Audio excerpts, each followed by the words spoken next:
Two other main issues to talk about before I open it up for questions. One is the war in Iraq, and whatever one thinks about whether we should have gone or should we have done this, that, or the other, where we're at today, my position is we should leave as soon as possible. We should leave.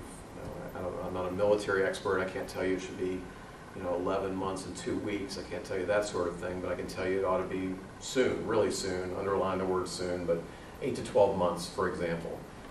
And we need to get out of there. And a couple of things to say there. One is that no matter what we've accomplished, and we can have a very interesting and long and maybe painful debate about that question, I can't imagine that staying there another 1, 2, 5, or 10 years is going to make any difference going forward. That our probability of success, whatever that looks like, is just as high if we leave in the next 12 months as it is if we stay there another 10 years.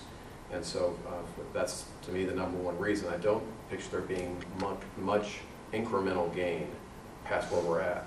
Now, my position is a little bit, it's quite different than those on the far left, who I think would be happy with us to leave with our tail between our legs and to diminish the military. And that's not my position. I think as a practical, strategic matter, we should leave. Our troops should be elsewhere, should be brought home, and should be ready to be deployed if we're attacked or be ready for those sorts of things. Our national interests are being directly affected. So I don't think it's tuck your tail and run sort of thing, but I think we should say, look, we've done what we can do here. It's time for us to come home. The other thing I would say to those who support the war, and I think that's a respectable position because this race offers a very clear choice. You've got Representative Sodrell, who I respect on this issue but disagree with, and he says that we should stay there and go forward and stay basically with the status quo under McCain and Bush. That's a consistent position. I think it's wrong, but at least it's consistent. With Barron Hill, you've got he's consistently voted for the non-binding resolutions. In other words, he's been happy to say we should get out, but then he votes for funding and votes for the war over and over again. And that's not a consistent position.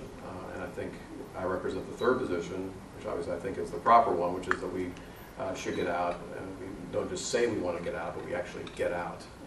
And we don't want to be in the same position 2 years from now as we were in 2006 when we thought the Democrats would help us get out of Iraq.